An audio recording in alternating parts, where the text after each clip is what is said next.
Taking a closer look at hate crimes in Washington, D.C. as reported cases soar, but prosecutions plummet. There's been a rise in these types of crimes across the country. They're up 9% in America's 30 largest cities as of last year.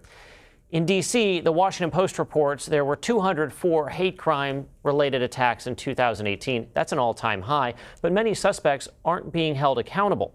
Michael Miller co-wrote the article. He's a reporter for the Washington Post's local enterprise team.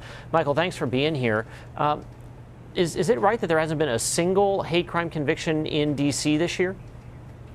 Yeah, that's right. There's one case that's going to go to trial shortly, but we've only seen a handful of cases that have been prosecuted as hate crimes in the past couple of years, and none of those have resulted in hate crime convictions. So, as you mentioned, we've seen suspected hate crimes soar here in the Capitol, but hate crime prosecutions and hate crime convictions are at their lowest in at least a decade, we found.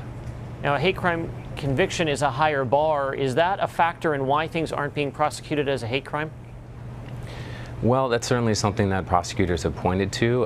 It is a higher burden of proof to prove that an attack was committed because of bias or hatred. So that is a higher bar, as you say, but then again, that's also been true since D.C. passed its hate crime law in 1989. So that doesn't really explain why prosecutions and convictions have plummeted in recent years, even though more and more people have been arrested for suspected hate crimes. Your article focuses on one case in particular, Ashley Taylor, who was shot because she was a lesbian. What happened in her case? Yeah, I mean, it's a really remarkable case and a remarkable woman. As you say, she was shot on a construction site. She was harassed and then shot for being a lesbian. And initially, she thankfully survived, which was quite a surprise to people who saw the incident. And she initially thought that the case was going to be prosecuted as a hate crime, but ultimately it wasn't, and her attacker got 36 months, which in her mind was far from a just penalty for the incident. And how does D.C. compare to the rest of the country when we're talking to hate crimes and hate crime prosecutions and convictions? Yeah, as you noted, and we have seen suspected hate crimes go up in many cities around the country. We did look at a handful of other cities to try to understand what was going on there, and what we saw is as the number of suspected hate crimes went up, as the number of arrests for suspected hate crimes went up, in other cities, prosecutions went up. But here in D.C., the exact opposite has happened, which has really raised a lot of questions among advocates, activists, and victims about what's going on here in D.C. Now, D.C. isn't a state. They don't have a district attorney. They don't have counties. They have the U.S. Attorney for Washington, which prosecutes crimes.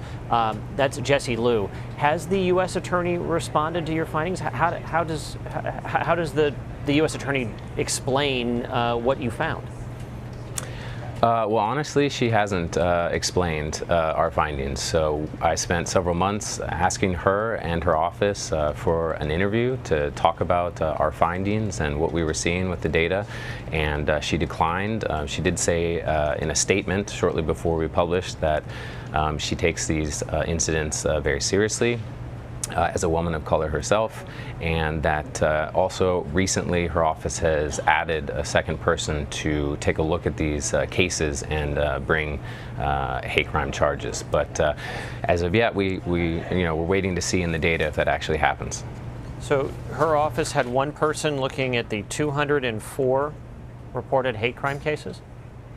That's what it sounds like. I mean, again, I was hoping to sit down with her and talk about that and how exactly her office handles these, but she declined. So certainly a lot of advocates would say that this is an issue that needs to be addressed, and that I should point out that in the first 6 months of this year, we've actually seen more suspected hate crimes than last year. So we're on pace for yet another record year. You mentioned President Trump and his administration in your article. How does the president factor into this? Well, as you pointed out, I mean, D.C. is the only place in the country, I believe, where local crimes are prosecuted by the U.S. Attorney. And so that creates this unique situation where the person prosecuting crimes, including suspected hate crimes here in D.C., is not elected by people who live here, but rather appointed by the president. So that creates this situation where advocates wonder if their views, their concerns are really being heard and taken seriously. All right. Michael Miller, thank you. Thank you very much.